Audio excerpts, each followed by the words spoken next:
Welcome to Chapter 8, Conclusion. Clearly state what your findings reveal in response to your research objectives. Highlight the key takeaways, explain their importance, and avoid introducing any new data or arguments. A well-written conclusion leaves the reader satisfied and confident in your work. Keep it clear, focused, and connected to your research question. 1. Polish your conclusions. Let's talk about how to make your conclusions stronger. Many authors feel that writing conclusions is difficult, but the problem isn't the section itself, it's knowing how to write it well. A conclusion is your final message to the reader and reviewer, so it's your last chance to leave a strong impression. Instead of writing long, confusing sentences, make your conclusion clear and concise. Focus on what your findings mean without repeating everything from the discussion. Always remember to check your spelling and grammar, because mistakes in the conclusion leave a bad final impression. A polished conclusion helps your paper end on a professional note. 2. Meet reviewers' expectations.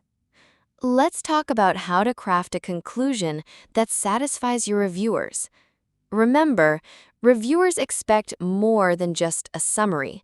They want to see how your work contributes to the field. Don't copy what you wrote in the abstract or introduction. Instead, make sure your conclusion explains the impact of your findings. To meet expectations, focus on providing a clear, memorable takeaway message that highlights the value of your research.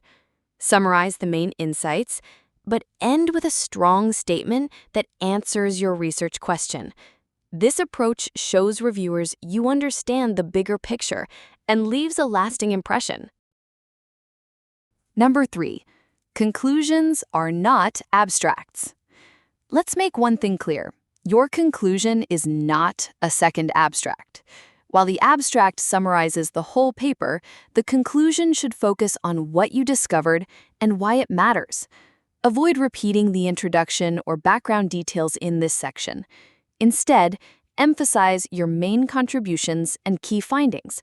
Summarize the impact of your work, briefly mention any limitations, and most importantly, propose directions for future research. By doing so, you highlight the significance of your research and show readers how it adds value to the field. 4. Separate your abstract from conclusion. Let's clarify the difference between your abstract and your conclusion. Many authors make the mistake of writing a conclusion that sounds like a repeat of the abstract, but each serves a different purpose. Your abstract sets the scene with background information and general objectives, while your conclusion must focus on your specific findings and their impact. For example, an abstract might state, "This study assesses storm impacts in Tuscany, Italy." But in your conclusion, you should be more specific. "We assessed storm-driven soil erosion in Tresubi, Tuscany, Italy." Skip the background, highlight your contribution, and zoom in on precise findings. This shows readers what they gain from your work without unnecessary repetition. 5. Condense information in your conclusion. Let's make your conclusion sharp and efficient. Your abstract often contains several key points, but your conclusion shouldn't just list them again. Instead, your goal is to summarize the essence of your findings in a single impactful sentence. For example, if your abstract talks about 4 technical aspects, such as responses, associations, distributions, and temporal analyses, your conclusion can simply state, "We evaluated climate scenarios using the SWOT model." Readers interested in the finer details can always consult your results and discussion sections. Make your conclusion a clear takeaway, not a lengthy recap. 6. Write conclusions that leave an impact. Let's sharpen your conclusion by making it more impactful than your abstract.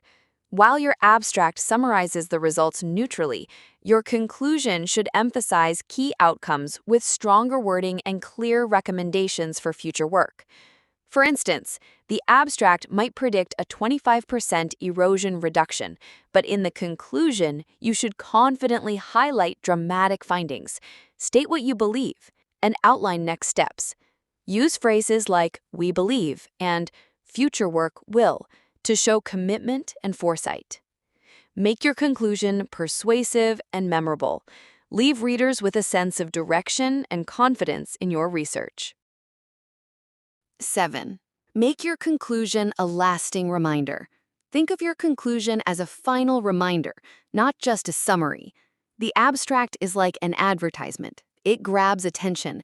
Your conclusion, however, serves to reinforce key messages for the reader. Start by briefly reminding readers of your main findings. This helps them recall the significance of your work. Then add value by highlighting what these findings mean, including practical implications and ideas for future improvement. A good conclusion refreshes the reader's memory and leaves them with a sense of purpose about your research. Make it clear, impactful, and forward-looking. 8. Increase your impact by removing redundancy. Let's improve the power of your conclusions by being more direct. One common mistake is starting sentences with phrases like, "in this study," or "it is concluded that." These expressions don't add value and only make your writing longer and less memorable. Instead, go straight to the point. For example, instead of saying, "in this study, it is concluded that the crystal structure of X reveals," just write, "the crystal structure of X reveals." It's sharper, clearer, and instantly more impactful. Trim the redundant phrases and focus on delivering a strong, memorable message in your conclusion. 9. Use passive voice strategically. Let's talk about using passive voice. Sometimes passive voice can be useful because it allows you to place the most important information, like your main topic, right at the beginning of the sentence. This makes your writing feel more direct and helps avoid delays before presenting your key findings. For example, instead of focusing on who did the action, you can say, "A simple method of extracting gold from plastic has been described." This makes the method, not the person, the focus. But be mindful, passive voice can also hide the subject. Always use it strategically to emphasize results, not to obscure responsibility. 10. Be cautious of passive voice in certain sections. Let's talk about when passive voice can cause problems. One key issue with passive voice is that it creates uncertainty. Readers might not know if you are referring to your own work or someone else's, especially in sections like the abstract or introduction. This ambiguity can confuse readers and weaken your writing. For example, in passive constructions, the subject who did the action isn't clear. However, in your conclusion, this issue rarely appears since it's obvious the author is summarizing their own work. The lesson here? Use passive voice carefully and avoid it when clarity about the subject is crucial. 11. Vary your tenses for better conclusions. Let's focus on how to use tenses effectively in your conclusion. A well-written conclusion often combines several tenses to communicate different ideas with clarity.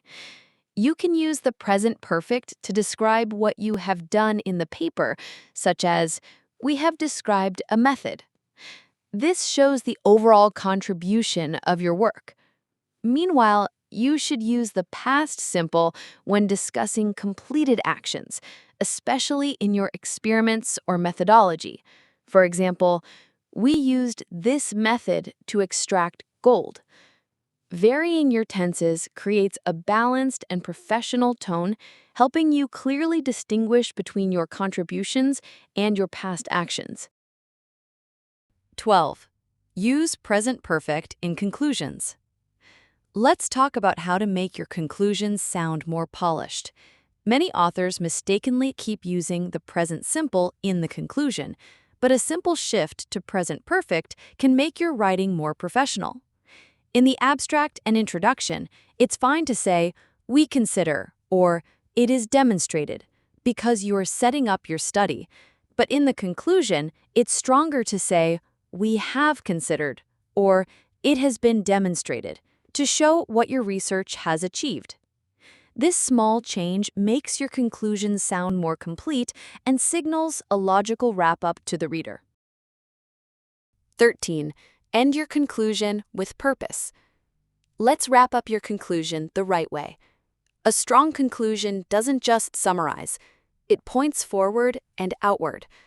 You can do this by adding one or more final statements that make your conclusion more impactful. First, show how your work can be applied elsewhere. For example, our findings could be applied in other engineering fields.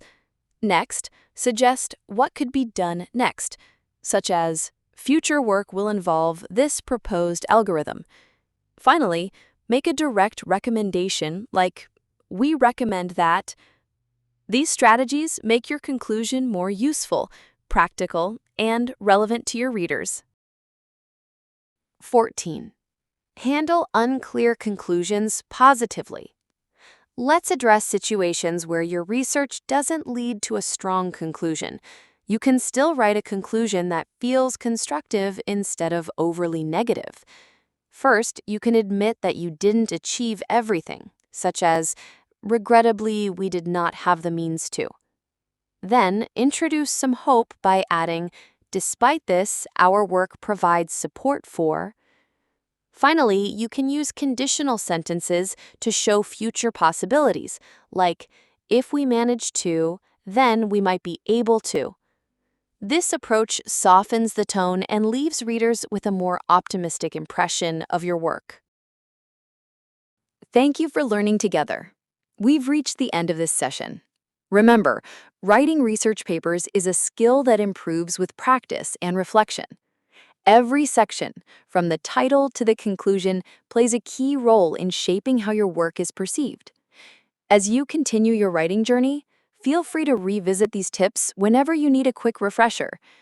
All of these strategies are adapted from the excellent resource English for Writing Research Papers by Adrian Walwork.